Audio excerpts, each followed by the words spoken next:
Bonjour à tous, bonjour tout le monde, merci d'être présents aussi nombreux pour ce rendez-vous qui est devenu une habitude maintenant.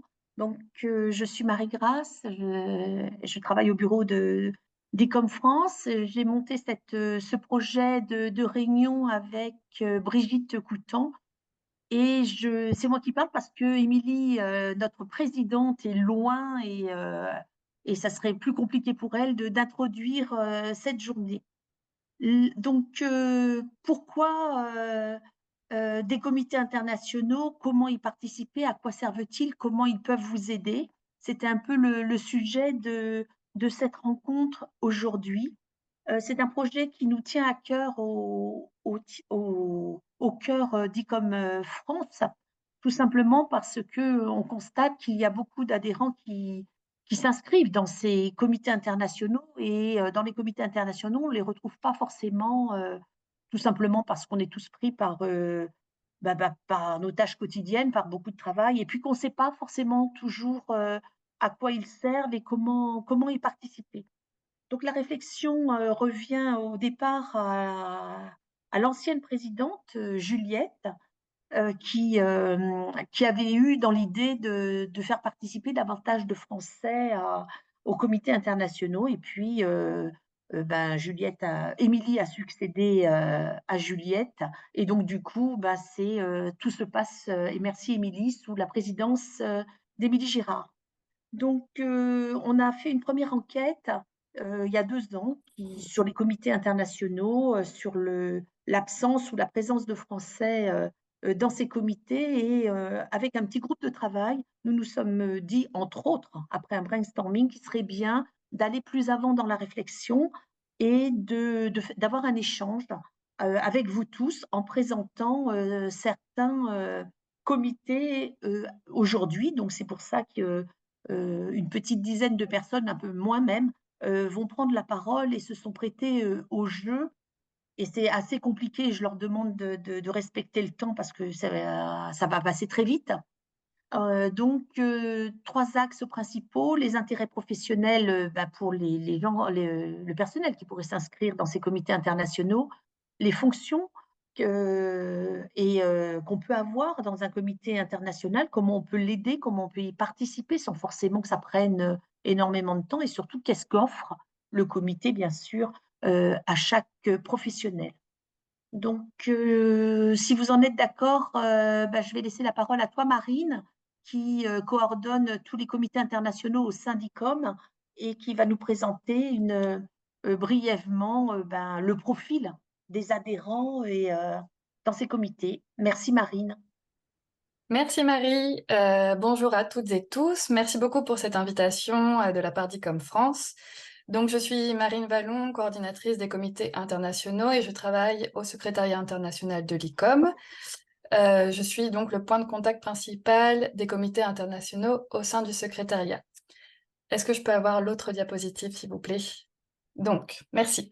Tout d'abord, qui sont les comités internationaux? L'ICOM se compose de différents organes, les comités nationaux, les groupes de travail, les comités permanents, mais aussi les comités internationaux. Pour citer le règlement intérieur de l'ICOM, les comités internationaux sont les principaux instruments dont dispose l'ICOM pour mener à bien ses travaux et pour réaliser ses programmes d'activité. Donc ce sont des comités de recherche sur différentes thématiques liées au champ muséal. Tout au long de l'année, les comités internationaux peuvent organiser un large éventail d'activités pour remplir leur mission et atteindre leurs objectifs. Donc, ils peuvent organiser des conférences, des ateliers, des webinaires, des publications. Ils peuvent organiser des réunions locales ou régionales ou toute autre activité pouvant faciliter les échanges professionnels et le partage d'expertise. En gros, les comités internationaux, ou CI, sont donc le contenu scientifique de l'ICOM. Comme vous pouvez voir sur cette diapositive, nous avons actuellement 34 comités internationaux. Donc, il y en a 18 qui sont basés sur les types de collections. Par exemple, CIMSIM, c'est le comité international pour les musées et collections d'instruments et de musique, dont nous aurons une présentation plus tard, ou COSTUME, qui est le comité international pour les musées et collections de costumes, mode et textiles. Et ensuite, nous avons 14 comités traitant de sujets généraux, par exemple ICOFOM, qui est le comité sur la muséologie, ou encore CECA, qui est le comité sur l'éducation et l'action culturelle. Vous pouvez voir ici les différentes dates auxquelles ont été créés les comités internationaux. Donc, les premiers ont été créés vraiment dès les fondements de l'ICOM en 1946, comme vous pouvez le voir. Et les deux derniers sont SOMUS, le comité sur la muséologie sociale, et SUSTAIN, qui est le comité pour le développement durable. Donc, ces deux derniers ont été créés en 2023. Comme vous pouvez le voir, la plupart des noms des comités... Ouais, merci. La plupart des noms des comités internationaux ne permettent pas d'identifier directement leur domaine de recherche, mais beaucoup sont en train de revoir justement leur acronyme.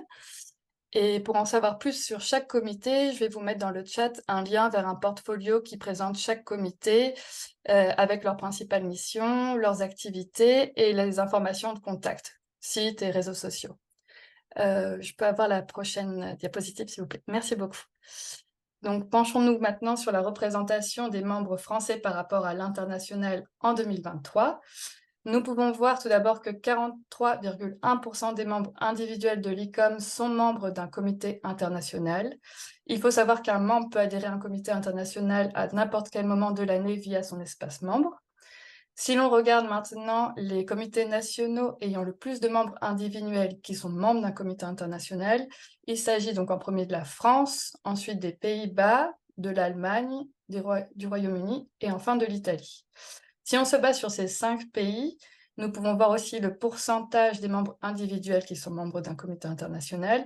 Et là encore, la France occupe la première place avec 68% des membres individuels de son comité qui sont membres d'un comité international. Ça veut dire qu'on a encore 32% des membres individuels qui peuvent aussi adhérer à un comité international. Ensuite, est-ce que je peux avoir la prochaine diapositive? Merci. Donc finalement, voici une cartographie de la participation française dans les différents comités internationaux. Donc je les ai classés du nombre de membres le plus important au moins important. Vous voyez que le comité international le plus représenté, c'est ICOM-CC, c'est-à-dire le comité sur la conservation. En réalité, la représentation des membres français dans les comités est à peu près la même au niveau national qu'international, c'est-à-dire que ICOM-CC est en réalité aussi le comité ayant le plus de membres à l'ICOM. Donc l'ordre ne change pas trop entre la France et ICOM international. Et en dernier, bon, c'est évidemment un des comités qui vient d'être créé récemment, donc, parce que les membres n'ont pas encore eu beaucoup de temps pour adhérer. Et en conclusion, donc, je dirais qu'en devenant membre de l'ICOM, un membre peut adhérer à un comité international. C'est l'un de ses bénéfices en tant que membre, donc autant en profiter. Comme nous l'avons vu, les comités internationaux couvrent un large champ d'expertise, conservation, égyptologie, documentation, sciences naturelles et j'en passe. Donc, je vous invite à les connaître et à y adhérer. Merci beaucoup.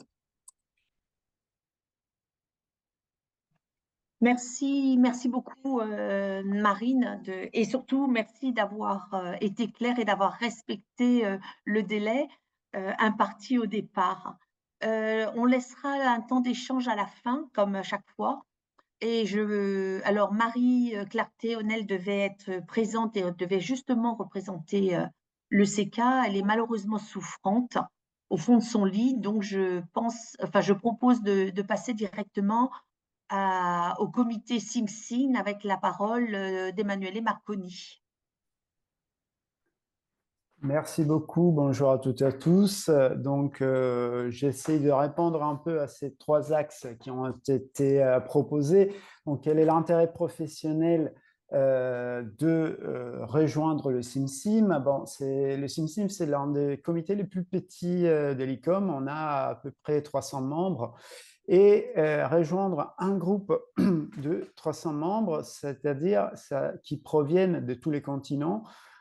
C'est une petite mais très active communauté de spécialistes, de conservateurs, restaurateurs, etc., qui permet en effet d'être en contact avec tout le monde. Il n'y a pas de personnes qui ne sont pas accessibles dans notre réseau parce que je dirais que la presque totalité des responsables des collections d'instruments de musique se trouvent dans le comité et participent à différentes échelles aux activités. Donc, participer, ça veut dire être acteur et actrice de l'évolution du comité et de la représentation des collections de musique et d'instruments de musique, et de faire évoluer le comité en parallèle avec les besoins réels des différents musées que nous représentons. Ensuite, sur quelles fonctions on peut s'engager ou tout simplement participer? Bon, actuellement, le CIMSIM a différents groupes de travail et des groupes d'intérêt: conservation, restauration, recherche de provenance, classification des instruments de musique, avec des rencontres en ligne qui sont plus ou moins réguliers, des webinaires, des panels lors des conférences annuelles, etc. Un projet actuellement en cours est la mise à jour de l'International Directory des collections d'instruments de musique et de musique, qui sera bientôt republié sur le site, qui recense environ 2700 collections de tous les pays du monde. Il s'agit d'un outil fondamental pour la construction du réseau et pour les échanges professionnels. Comment est-ce qu'on peut s'engager? On peut devenir membre du comité, se faire élire et devenir membre du comité de direction si l'on veut, mais aussi collaborer à différents titres au projet que le CIMSIM mène et bien évidemment au groupe de travail, au groupe de recherche. Le CIMSIM, en plus, recherche activement un ou une chargée de communication pour les réseaux sociaux. Donc, si vous êtes intéressé à la valorisation des collections au travers les réseaux sociaux, on vous cherche. Et enfin, qu'offre ce comité? Comme j'ai déjà dit, mais je me permets de rebondir sur cet aspect. L'avantage du CIMSIM, c'est qu'il s'agit d'une très petite communauté où on se connaît tous et toutes et où on échange régulièrement les uns avec les autres et on est tous très accessibles. On répond à les sollicitations de la base avec grand plaisir. Il y a aussi la possibilité, et c'est quelque chose qu'on a essayé de développer beaucoup au cours de ce mandat, que les responsables des groupes de travail, des groupes d'intérêt puissent répondre à des questions très techniques qui concernent les différentes thématiques développées. Donc, de fournir un peu, si vous voulez, un service d'assistance aux nouveaux ou aux nouvelles membres qui devient même membre du CIMSIM. Et les axes centraux de ce mandat concernent notamment la provenance, le développement durable et l'inclusivité. Enfin, devenir membre du CIMSIM permet l'accès à toutes les publications historiques et récentes, aux actes de colloques, gratuitement, bien évidemment, à la lettre d'information et à la liste de distribution qui est réservée aux membres et qui permet d'avoir très souvent de réponses hyper rapides sur des sujets très cruciaux. Donc voilà, pour ce qui concerne le CIMSIM, si vous avez des questions, je répondrai après avec grand plaisir. Merci. Merci Emmanuelle de cet exposé clair et concis. Je vous propose de poursuivre avec Corinne Tepocabasset, qui est la présidente du comité costume. Corinne, à toi. Bonjour, vous m'entendez? Très bien. Ça va? Et vous me voyez aussi, parce que je On te voit très bien, sous une pile de livres et pas de costume. Bonjour, alors moi je suis la présidente du comité Icône Costume. depuis 2019. J'ai été élue au moment de Kyoto et c'est mon deuxième et donc dernier mandat en tant que présidente de ce comité. Pour répondre aussi aux trois axes qui ont été proposés pour présenter ces comités internationaux et l'engagement des Français, moi, je donne juste le contexte qui est que Costume est un comité considéré de taille moyenne puisque nous sommes un peu plus de 600 membres. Donc, en effet, une centaine de membres français. C'est à peu près la bonne proportion, apparemment, d'après le tableau que Marie nous a montré. En revanche, peu d'engagement, je dirais, français dans ce comité, curieusement, alors que nous avons des membres actifs et d'intérêt. Est-ce que la question vient que notre langue de communication est l'anglais et que peut-être les Français ont un peu de réticence à participer à des activités qui sont plutôt proposées en anglais? Et je rappelle que le LICOM a 3 langues officielles, l'anglais, le français et l'espagnol. Donc nous accueillons évidemment tout le monde et chacun est libre de parler dans la langue de son choix à partir du moment que c'est une de ces 3 langues officielles. Moi, je voudrais juste rebondir sur le terme international, qui est donc associé à notre, voilà, à notre corps, à notre organe de l'ICOM, donc comité international. L'intérêt professionnel, évidemment, pour moi, c'est d'être international, donc d'avoir une visibilité internationale. Et je dois dire que le comité a été créé en 1962, comme Marine Vallon vous l'a montré, donc c'est un vieux comité, et que je suis depuis sa création par François Boucher, donc un Français historien du costume très célèbre, créé en 1962. Je suis la première française à être élue présidente de ce comité. Donc il y a eu en fait presque 60 ans d'écart entre la première présidence et celle-ci. Donc date de la création et 60 ans après. Donc pour moi, la visibilité internationale est primordiale. C'est ce qui, moi, m'attire dans ces organes de l'ICOM. Et aussi le classement par discipline, enfin on va dire plus centre d'intérêt que discipline d'ailleurs, champ disciplinaire, puisque nous sommes plutôt pluridisciplinaires dans des centres d'intérêt. Et que cela convoque tous les corps de métier des musées, ce qui fait un réseau vraiment très riche, passionnant. Et ce réseau international de plus de 57 000 membres, dont nous captons une toute petite partie, certes, est néanmoins très, très vigoureux. Donc, l'intérêt professionnel que j'y vois est donc une visibilité internationale, un réseau énorme, donc une ressource professionnelle quand on a un projet même local, je veux dire, et institutionnel, de pouvoir s'appuyer sur un carnet d'adresses phénoménal. Et en étant membre actif d'un comité, on crée une sorte de famille globale de par le monde qui nous permet des échanges très facilités. Et ça, je suis vraiment très, très reconnaissante à l'ICOM d'avoir mis en place ces comités qui nous permettent un réseau et des relations extraordinaires. Donc, sur quelles fonctions peut-on s'engager ou tout simplement participer, qui est la deuxième question? Moi, je dirais, alors les fonctions, si on parle des fonctions qui sont les fonctions du bureau d'un comité international, ça vous les connaissez, ce sont les fonctions classiques d'une association. Je trouve que c'est bien de s'engager dans un bureau. Alors, on n'est pas tous obligés d'être membres pour s'engager dans un bureau, mais moi, je trouve que c'est quand même pas mal. Et il est vrai que moi, mon adhésion date de 2006, et qu'entre 2006 et 2019, évidemment, on m'a davantage connue, et du coup, on a fini par me solliciter pour faire cette présidence. Donc, ça peut être en effet un objectif. On n'est pas obligé d'avoir tous le même, mais disons qu'on n'est pas tous obligés d'être président. On peut faire partie du bureau. Et aussi, on peut ne pas faire partie du bureau et être quand même très actif. Ce n'est pas exclusivement réservé au membre du bureau de proposer des activités.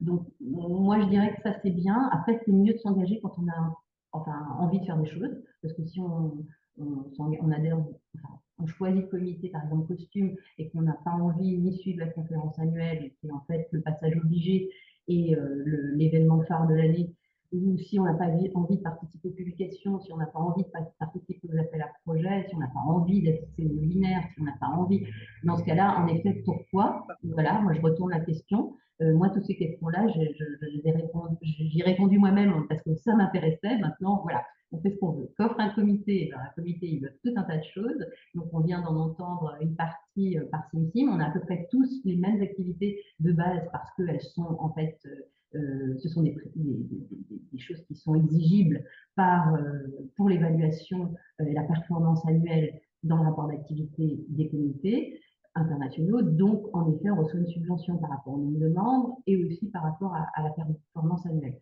Donc, évidemment, plus on fait d'activités, mieux on est noté, plus grosse sera la subvention. C'est déjà un intérêt parce que les subventions sont quand même toutes petites et offrent rarement la possibilité de faire un gros projet. Mais je dirais que ça offre ces possibilités-là de participer à des appels internationaux, à des échanges internationaux, à des conférences, même si on nous en offre par ailleurs. Mais surtout, je dirais, d'avoir un échange très, très ciblé dans des pratiques professionnelles, dans des domaines très précis. Voilà, je vous remercie. Merci Corinne. Ça a dû motiver beaucoup d'auditeurs. Je vous propose qu'on continue toujours sur le même principe. On garde les questions pour la fin. Donc, sur le même principe, Burçak Madran, on te laisse la parole en tant que présidente du comité ICMA. Merci beaucoup. Vous m'entendez? C'est Très bon? bien, on te voit, tout va bien. Super. Tout d'abord, je vous remercie de m'avoir invité aussi à cette présentation. Comme vous avez vu, ICMA est un des premiers comités de l'ICAM et actuellement, nous avons à peu près 1300 membres individuels et plus de 100 membres institutionnels. Et malgré notre âge, nous essayons de suivre l'actualité et nous favorisons depuis un moment d'élargir notre éventail dans le monde entier. On ne reste pas beaucoup à l'Europe. Nous organisons chaque année une conférence annuelle où nous discutons sur l'actualité des musées d'histoire et archéologie. Et nous essayons d'organiser ces conférences annuelles partout sur le monde. Ces dernières années, nous avons eu Azerbaïdjan, Turquie, Colombie, Sénégal, Paraguay, et cette année, nous allons organiser à Séoul. Donc, être dans un comité international, c'est vraiment une porte pour s'ouvrir au monde et pour voir ce que les autres musées font. Spécialement pour l'histoire et l'archéologie, nous sommes très, très contents de visiter plusieurs pays dans différents continents et avoir des relations avec des différents musées pour enrichir notre expérience. Et poursuivre l'activité et par rapport à notre thématique qui est histoire et qui comprend un peu tout, depuis à peu près 8 ans, et avec Marie-Grâce, nous avons un comité, dans le comité, nous avons un groupe de travail sur les musées de sport aussi. Et donc, nous essayons de couvrir les musées de sport qui sont très nombreux sur le monde entier, avec les clubs, avec le sport national et tout. Et donc, chaque année, nous organisons au moins une activité sur les musées de sport et nous sommes en contact très étroit avec ces musées de sport. Et récemment, toujours pour suivre l'activité, nous avons constitué un autre groupe de travail qui est sur les musées de société, les musées industriels, qui sont pas toujours représentés dans le sein d'ICAM. Donc, nous favorisons vraiment avoir plusieurs contacts avec le monde, dans notre bord aussi. Nous essayons de choisir et d'encourager chaque continent de faire part de notre comité. Et travailler dans un comité international crée vraiment un réseau sur le thématique ou sur les thèmes généraux. Et nous pouvons personnellement enrichir nos expériences et aussi nous pouvons créer un milieu de partage sur des différents thèmes. Nous avons beaucoup de chance parce que beaucoup de musées comprend beaucoup de collections d'histoire et archéologie. Donc, chaque année, nous essayons de suivre un autre sujet, comme les musées de sites. Avant que je sois présidente, des colonialisations étaient un sujet. Donc, par période, nous encourageons des différents thèmes qui est sous le thème de l'histoire et d'archéologie. Et actuellement, nous avons des membres de 94 pays. Je viens d'apprendre que nous avons 132 membres français, donc 134 membres français. Donc, nous aimons bien augmenter cette participation auprès de la France aussi. Je vous remercie. Merci beaucoup, Burchak. Juste pour pas qu'il y ait de confusion, quand Burchak parlait d'un nouveau comité sur les musées de société, elle sous-entendait les musées d'entreprise. C'est pas les musées de société au sens français du terme. C'était juste une parenthèse non, c'est pour pas qu'il y ait de confusion. Merci de ce large panorama. On respecte toujours la même règle du jeu, donc les questions à la fin. Et je vous propose de poursuivre avec la vice-présidente du comité IFOCOM, Marion Bertin. Marion, c'est à toi de prendre la parole. Merci beaucoup. Bonjour à toutes et à tous. Et merci à ICOM France pour l'organisation de cette rencontre, puisque c'est assez régulier en tant que co-vice-présidente d'ICOFOM d'entendre d'avoir des questions de membres individuels du comité français ou d'autres comités qui connaissent assez peu finalement les actions des comités internationaux. Donc c'est une très bonne initiative de permettre de mieux les connaître. Donc ICOFOM, c'est le comité international pour la muséologie.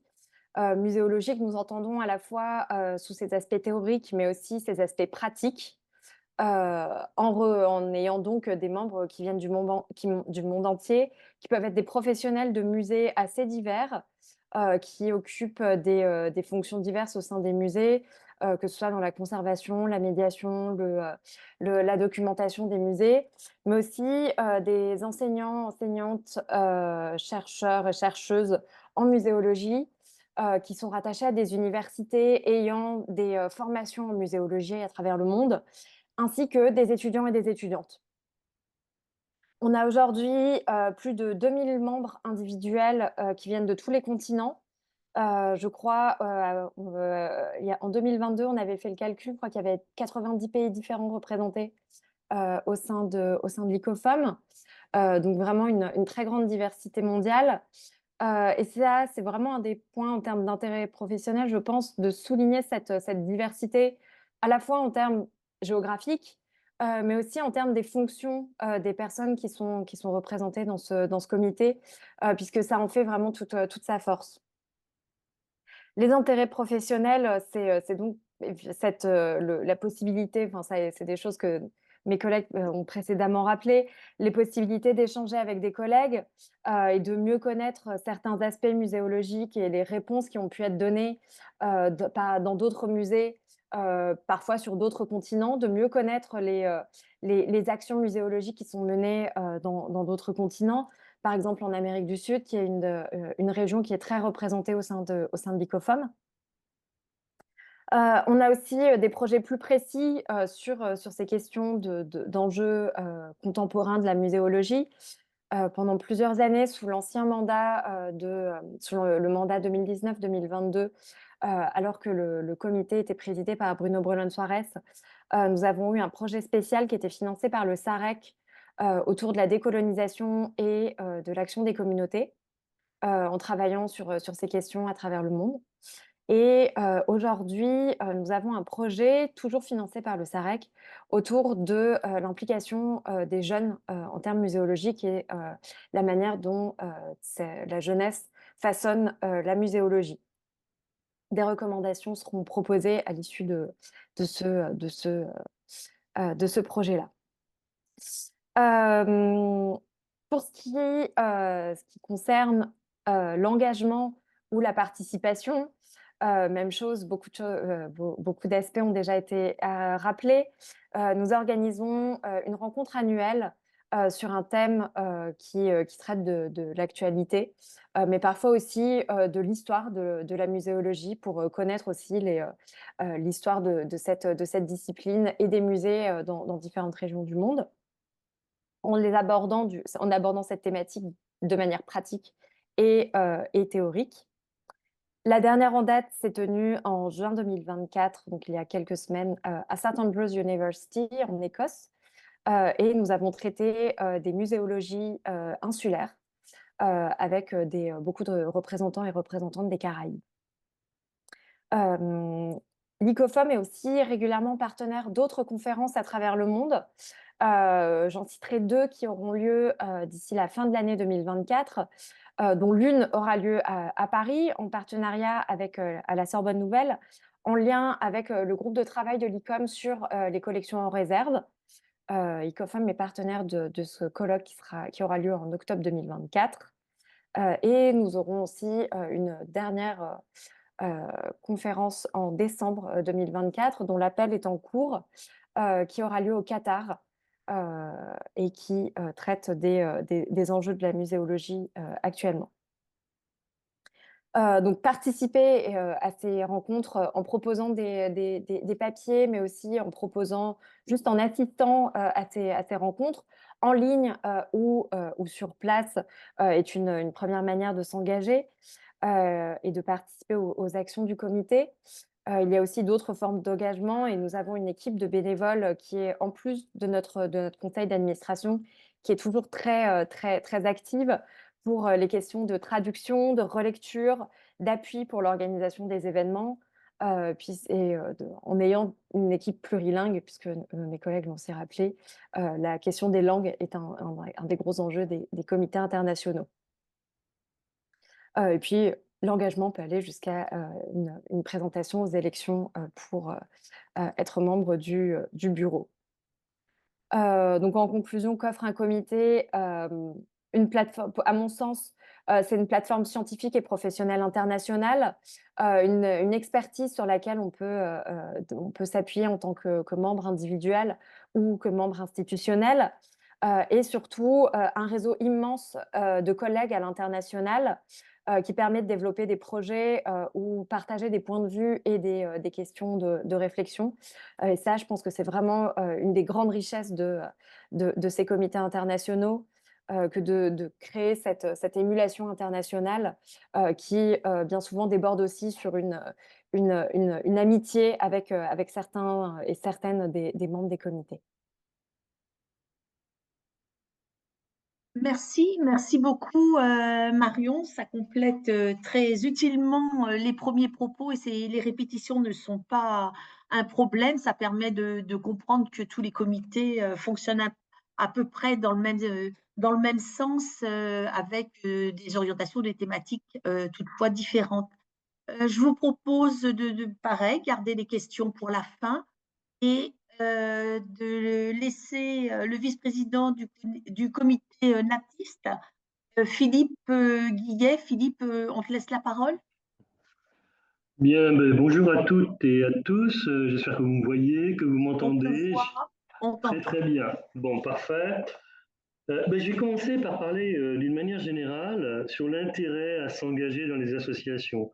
Je crois que ça a été un des credos de ma carrière, de l'engagement dans les associations, et j'aime rappeler, notamment aux jeunes générations, tout l'intérêt. Alors c'est vrai que quand on est dans le jus, dans son musée, c'est compliqué, c'est pas toujours facile, on n'a pas toujours non plus quelquefois les budgets autorisés par des directions, etc. Mais l'intérêt évident de s'engager dans des associations, quelles qu'elles soient, pour aller rencontrer d'autres collègues, pour connaître d'autres collègues, pour rencontrer, échanger, etc. Et spécifiquement, pour m'être engagé quand même dans tout au long de ma carrière dans différents réseaux, Le réseau de l'ICOM a été pour moi un réseau qui permet de rencontrer des collègues d'autres disciplines, d'autres champs. Et ça, c'est vraiment important, parce que quand on a bien sûr, notamment pour ce qui concerne les musées d'histoire naturelle, on a des associations, etc. Mais on se retrouve entre soi. Et l'intérêt, c'est de se retrouver évidemment avec les autres collègues des musées d'art, des musées d'histoire, de toutes les autres disciplines et d'échanger en la matière. Et d'ailleurs, ça revient, je crois quand même, un peu au rôle fondamental lors de la création de l'ICOM en 1946, hein, et notamment avec d'autres pays, des pays qui sont peut-être plus en demande par rapport au développement en matière de muséologie ou de muséographie. Alors, l'ISNA. ISNAT, c'est, je crois, je le dis absolument très franchement devant vous, c'est une histoire un petit peu compliquée, qui a connu des hauts, des bas, et qui est certainement un des comités pourtant qui, au moment où je vous parle, a véritablement un intérêt évident compte tenu des enjeux du moment. ISNAT, c'est 400 institutions et individus à travers le monde, individuels à travers le monde. C'est certainement pas la totalité de ce qui existe en matière de musées d'histoire naturelle, mais aussi de parcs, tous ceux qui ont des collections d'histoire naturelle dans leur musée ou dans leur centre d'interprétation, etc. C'est une ouverture, c'est une, comment dire, c'est très large, et d'ailleurs ça correspond à effectivement cette définition de l'ICOM de ce qu'est un musée. Alors, l'intérêt, c'est bien sûr de rencontrer les collègues, des autres pays qui ont des problématiques différentes, qui ont des façons de raisonner différentes aussi. Et ça, il faut être en mesure de les entendre. C'est vraiment pour éviter cet entre-soi. Alors, on a la chance d'avoir une présidente israélienne, hein, Dorit Berlitz, une secrétaire qui est très très active, hyper active, c'est amusant, Yushi Fang de Taïwan, et donc d'avoir ce comité qui effectivement est dispersé à travers tout le monde. Alors évidemment, le problème de la langue. Ça, je suis un très bon exemple, j'ai un très mauvais anglais. Voilà, ça, on n'est pas parfait, je sais pas, mais en tout cas, ça c'est vraiment une de mes malédictions pendant toute ma vie. Alors j'essaye de m'en débarrasser le mieux que je peux. J'ai fait beaucoup de choses pourtant pour y arriver, mais c'est pas, ça rentre très mal. Mais je dois dire, on a quand même des outils assez formidables maintenant hein, pour échanger. On a quand même des outils pour avoir des traductions simultanées directement. On a et puis faut savoir que bien sûr on a toujours nous Français ce complexe un petit peu de mal parler anglais. Enfin, quand je vous entends, j'entends d'ici d'ailleurs des gens qui parlent très bien anglais, mais bon, on est quand même on a toujours ce complexe, mais en fait, on est face à des gens qui eux aussi ont les mêmes soucis. Donc, c'est pas un problème et je crois que c'est complètement entendu. Je dis ça, c'est peut-être pour des gens qui hésiteraient à aller dans ces comités internationaux. Non, c'est pas vrai. Ça a quelques difficultés, mais c'est pas loin d'être insurmontable. Dernier point par rapport à ce comité qui, je vous dis, a connu des hauts et des bas c'est que l'on organise, Nantes organise, le Muséum de Nantes organise, la conférence le 10 et 14 septembre à Nantes sur une des thématiques, qui est évidemment les thématiques propres à nos musées d'histoire naturelle en ce moment, c'est la question des collections et des enjeux environnementaux. Comment on peut utiliser nos collections d'histoire naturelle pour parler des enjeux environnementaux, mais au-delà de simplement d'une simple, comment dire, description, non, c'est aussi de comment on peut, par exemple, la question de l'éco-anxiété, qui est une question cruciale parmi nos jeunes générations, comment nous, on peut réussir à parler de façon, je dirais, apaisée de cette question de l'évolution du climat, de l'évolution de la biodiversité. Voilà, donc je trouve que, bon, pour répondre aux trois questions, je ne sais pas si j'ai répondu aux trois questions de base, mais en tout cas, je dirais, engagez-vous dans ces comités internationaux. Ça ne peut être que bénéfique à la fois pour vous-même en tant qu'individu, mais aussi pour la collectivité, pour le musée que vous employez, qui vous emploie. Je crois que ça, c'est quelque chose de vraiment très, très précieux. Voilà. Merci, merci Philippe. Donc vous l'aurez compris, beaucoup de Français sont inscrits à des comités internationaux, mais ne sont pas forcément actifs dans ces comités, vous pouvez choisir à quel comité participer en comprenant peut-être, après vos questions, comment on fait, comment on peut participer, comment on peut aider simplement ponctuellement ou un peu plus longuement, avec un peu plus d'engagement. Ça, Corinne l'a bien expliqué tout à l'heure, ça peut être de participer simplement à une conférence jusqu'à s'engager au bureau du comité. Les langues ne sont pas forcément un handicap puisque vous n'êtes pas tout seul dans les bureaux et pas tout seul comme membre. Pour reprendre aussi ce qui a été dit, c'est un merveilleux outil d'échange humain, d'échange sur les compétences, les savoir-faire. Et au lieu de jouer simplement sur son établissement, on joue sur le monde entier. Et c'est peut-être ça l'intérêt des comités internationaux. Si j'ai oublié quelque chose de Brigitte, tu complètes, puisque nous avons organisé cette séance avec Brigitte Coutan, même si c'est moi qui parle. Non, peut-être peut-être juste rebondir avant d'ouvrir les questions. Moi, ce qui me frappe, et j'aimerais bien peut-être entendre dans les témoignages là, qui ont été donnés de ceux qui sont engagés déjà dans des comités, on voit qu'il y a beaucoup de Français finalement dans les comités internationaux et c'est assez en décalage par rapport aux résultats de l'enquête qu'on a menée, qui attend plutôt montré qu'il y avait une méconnaissance et finalement, on avait l'impression, à travers les réponses qu'il y a eu dans cette enquête, qu'il n'y avait pas beaucoup de participation. Donc moi, je me demandais dans vos comités, là, ceux que vous avez présentés, est-ce que ces Français, vous les voyez? Est-ce qu'ils sont actifs ou est-ce qu'au contraire, il y a une réserve d'engagement qu'on espère que cette session va favoriser? Voilà, ça c'est ma première interrogation. Et puis, je rejoins tout à fait, j'ai essayé de noter là, les mots-clés que les uns et les autres ont utilisés. C'est vrai, Corinne a parlé beaucoup a dit ressources professionnelles, on a parlé de convivialité, une porte ouverte sur le monde, un aspect scientifique aussi, de partage d'expertise. Voilà, tout ça, c'est des points vraiment en faveur d'un engagement dans ces comités. Et j'espère que ceux qui participent et qui n'y sont pas encore vont pouvoir aussi nous parler de leurs envies ou de leurs freins. Corinne, tu voulais répondre puisque tu es la première présidente française après 60 ans. Alors, non, moi je voulais répondre, oui, voilà, je voulais répondre sur ce que disait Brigitte à l'instant. Pas mal de Français qui ont choisi des comités internationaux, mais sans forcément participer aux activités. Donc, est-ce que c'est le reflet qu'on en a, nous, quand on est en charge, on va dire? Moi, en tout cas, pour Costume, qui est quand même un comité très, très ancien, les Français qui participent au projet, on est les deux mêmes depuis que moi je suis adhérente de l'ICOM. Donc je dirais que ça reflète pas du tout, c'est la question de Brigitte est pertinente, ça reflète pas du tout. Et c'est très curieux, mais peut-être que c'est différent dans d'autres comités. Voilà, moi je parle pour le comité costume, ça ne veut pas dire que c'est partout pareil. Mais voilà, je voudrais juste ajouter quelque chose qui n'a été mentionné par personne dans les présentations et qui, moi, m'intéresse énormément, c'est qu'en étant dans un comité international et en participant du coup aux activités du réseau, on connaît mieux l'ICOM, son fonctionnement, ses organes, et je trouve ça extrêmement utile. En dehors même d'être engagé dans un comité international. C'est-à-dire que toute l'organisation, connaître comment elle fonctionne, la comprendre davantage, je trouve ça très, très utile et intéressant.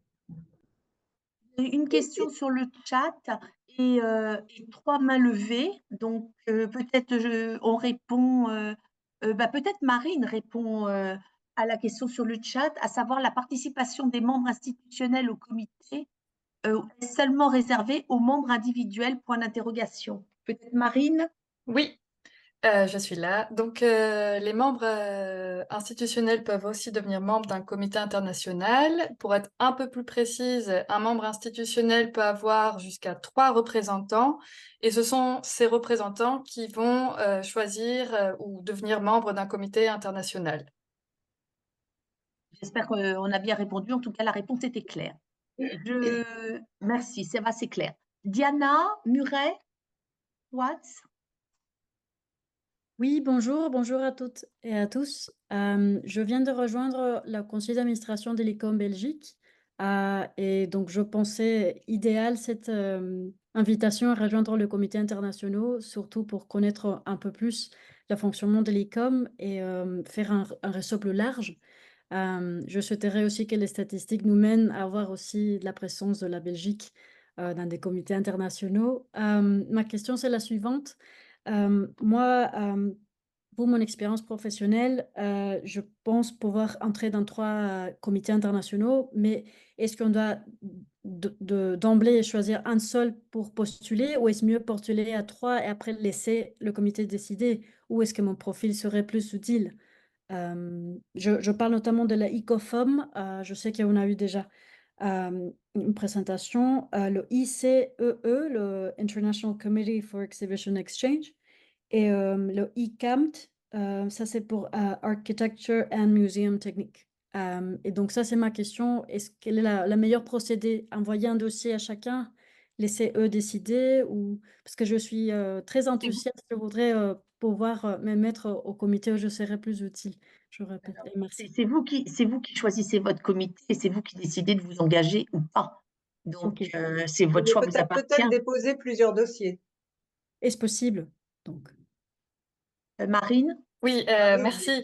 En fait, il n'y a pas merci. besoin, si vous êtes membre vous êtes membre de l'ICOM puisque vous faites partie du bureau d'ICOM Belgique, mais vous n'avez pas besoin de déposer un dossier pour devenir membre d'un CI. C'est juste vous prévenir, Faut vous cocher les le cases. formulez et on l'inscrit dans la base. Il n'y a pas de degré d'acceptation ou non. Par contre, vous pouvez être membre que d'un seul comité international et Oui. ensuite vous pouvez choisir 3 comités internationaux d'intérêt. C'est-à-dire que les comités vont vous envoyer des informations, une newsletter s'ils en ont une, mais vous serez membre à part entière que d'un seul comité international. Mais après, c'est à vous de le choisir comme vous le souhaitez. Ok. Et c'est Merci déjà un Marie, gros engagement. merci. C'est très clair. Il a juste une petite remarque avec un des documents que vous avez eu la gentillesse de nous envoyer, Marine, le tout premier. J'ai pas trouvé l'adresse mail à qui s'adresser. Je parle du c'est Committee for Exhibition Exchange, me semble-t-il. C'est la page Bah, 16. je vous laisse consulter, comme c'est un peu plus personnel et moins Ok. général pour tout le monde, Oui. vous contactez, parce que Oui, le temps nous est compté. tout à fait, je comprends. Donc Marine, je prendrai peut-être vos coordonnées si vous avez une adresse mail à me donner sur le chat. Peut-être on enchaîne dans l'ordre des mains levées avec G. Garilov. Merci. Pardon pour parce que j'ai écorché le nom. Oui, c'est pas grave. Donc Marine a moi, mis son adresse mail. j'espère que vous m'entendez. Bien, et on voit. Je suis un cas un peu particulier et je représente quand même un certain nombre de personnes à l'ICOM. Je ne suis pas dans un musée, je ne suis pas un institutionnel, je suis un professionnel spécialiste d'un domaine très particulier qui est la lumière et un spécialiste également des verres, du verre vitrine. Et ma remarque porte sur le fait que ce soit ICOM France ou que ce soit dans les comités internationaux, finalement, personne ne nous demande jamais rien. C'est-à-dire, je suis dans l'autre sens. C'est-à-dire que je trouve que les comités internationaux devraient plus s'appuyer quelque part sur cette base de spécialistes qui sont extra-musées, mais qui ne vivent que par les musées ou presque, puisque mon activité, c'est de la construction, c'est la préservation, c'est le travail sur les normes. Et par exemple, en ce moment, l'AFNOR met en place une nouvelle norme justement sur le sustain. Et je pense que pour que nous soyons alors utiles, je reprends un peu les termes actuels, ben, il faudrait que vous nous appeliez, enfin que quelque part vous vous serviez de nos compétences, qui sont des compétences non pas institutionnelles, mais justement extra-institutionnelles et qui peuvent servir de façon ponctuelle ou plus communément à longue échéance. Merci de cet appel au peuple, entre guillemets, ou au comité. Très vite, je pense que les comités sont déjà tellement sous l'eau par l'organisation de leur journée, de leur colloque, de leur échange, que peut-être il est plus simple que les gens qui sont intéressés, et merci de l'être, les contactent. parce que c'est très large sinon comme travail et repose et vous le savez, sur du bénévolat. Donc Bien, alors, je vais prendre l'exemple de Nantes, puisque Nantes, qui a un gros projet qui vient de sortir. D'un côté, il y a une maîtrise d'œuvre avec de la conception lumière. Peut-être que la maîtrise d'ouvrage peut faire appel à des membres de l'ICOM spécialistes qui pourraient, d'un côté, éclairer sur, c'est le cas de le dire, sur un certain nombre de points, particulièrement pour avoir conçu la lumière du musée des Confluences, donc on parle vraiment de quelque chose pour bien Nantes sûr, Ouais. qui est dedans, eh bien, nous pourrions, alors je mets tous les autres membres dans mon cas, nous pourrions être des aides à la maîtrise d'ouvrage. bien sûr. Et à ce moment-là, parce que moi, je ne vais pas contacter de façon aléatoire l'ensemble des Bien comités sûr. internationaux, mais je pense que dans l'autre sens, les comités pourraient et les membres des musées pourraient s'appuyer sur nous. C'est une bonne piste en tout cas. Merci. Je vous Stéphanie propose Lichera avait levé d'enchaîner la main. je vous propose d'enchaîner oui, avec une main levée, pardon. Nous avons Stéphanie Wizerith et pour conclure, Burchak Madran. Oui, merci beaucoup. J'aurais aimé vous dire quelques mots à propos de ces cas, puisque Marie Clarté n'étant pas là aujourd'hui, elle ne l'a pas fait. Alors, j'ai été au bureau d'ICOM CK il y a quelque temps, mais du fait que j'ai pris la présidence de SAREC, entre-temps, ça faisait beaucoup trop. Du coup, j'avoue que j'ai un petit peu négligé le travail en comité international, mais et c'est le propos que je voulais porter aujourd'hui. C'est une expérience extraordinaire pour les gens qui en profitent, qui sont là, qui assistent aux conférences, qui utilisent le réseau. Et je pense que Marie Clarté, vous en aurez parlé également. Le CK étant un gros comité, il y a beaucoup à faire. Il y a aussi beaucoup de personnes intéressées et beaucoup de personnes actives. Et entre autres, alors on n'est pas organisé en groupe de travail comme pourrait l'être Conservation, par exemple, enfin comme CC, mais par contre, on a un certain nombre de groupes d'intérêts spéciaux au sein donc du CK. Et ça, c'est, je dirais, un peu plus informel, où on se retrouve sur des thématiques plus pointues. Alors, dans mon cas personnel, dans le civil, je fais de l'évaluation, des enquêtes de public, de la recherche sur les publics de musées. C'est un tout petit groupe de personnes très intéressées, mais par contre très actives. Et j'ai vu d'ailleurs aussi le nom de Marie-Pierre qui justement anime ce groupe de travail. Ça nous permet à nous de nous retrouver qui d'ailleurs est à grande majorité francophone, ce groupe d'intérêt spécial. C'est une bouffée d'oxygène incroyable. C'est un espèce de petit aiguillon permanent. On se retrouve une fois par mois et une fois par mois, on a des présentations, des nouvelles de nos collègues, de ce que font nos collègues, chose très difficile à trouver dans le domaine de la recherche sur les publics parce qu'il n'y a pas énormément de contacts directs. Donc, c'est une bouffée d'oxygène extraordinaire. Ça fait travailler un petit peu notre cerveau, ça nous maintient en forme et c'est extraordinaire. Donc, je ne peux que conseiller, engagez-vous, écoutez, allez-y, c'est fantastique. Et il Merci y a de ce beaucoup d'autres activités de tous les comités internationaux d'ailleurs. Donc, c'est ce que je voulais en fait partager. L'autre point de vue, Merci. voilà. Merci de ce témoignage enthousiaste en tout cas. Burchak, le mot de la fin? Oui, ça sera le mot de la fin parce que je veux vraiment annoncer de nous contacter directement, de contacter les bureaux directement, dont tous les mails des présidents, secrétaires et tout sont annoncés sur les pages web que Marine est en train de passer les liens parce que le système de mailing dans e-coms, nous ne pouvons pas voir tout le monde sur les listes d'adresses. Et les bureaux ont beaucoup de bureaucratie à faire, il faut le dire aussi. Nous avons beaucoup de choses à faire, beaucoup de relations à entretenir, beaucoup d'organisations et d'activités à gérer 4 ou 5 personnes en général. Donc, il vaut mieux contacter les bureaux pour vraiment être engagé et soyez sûr qu'on va vous missionner de plein de choses. Merci.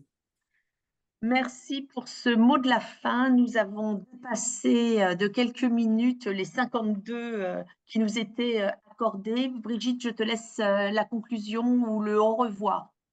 Non, je remercie Burchak de ces mots encourageants. Ce que je regrette, c'est qu'on n'ait pas assez le temps peut-être de savoir dans l'assistance qui on a convaincu ou pas convaincu parmi ceux qui ne se sont pas engagés dans un comité international. J'espère qu'on le verra par les échanges qui auront lieu par la suite, parce que je crois que ce travail, cette démarche ne s'arrêtera pas aujourd'hui. On va la poursuivre d'abord parce que les échanges sont enregistrés et que tout le monde pourra les revoir, et qu'on va continuer à essayer de trouver des façons finalement d'engager un peu plus nos collègues français dans ces comités dont on a rappelé tout l'intérêt. Donc voilà, c'est un appel à tous ceux qui n'ont rien dit, mais qui, j'espère, peuvent nous écrire pour soit nous poser des questions, soit dire encore quels sont les freins qu'ils rencontrent, et on essaiera de les lever. Il faut rappeler aussi qu'ICOM France a des aides pour faciliter la participation dans les réunions des comités internationaux. Donc voilà, on essaye d'améliorer. Merci à tous en tout cas. Merci et au prochain rendez-vous.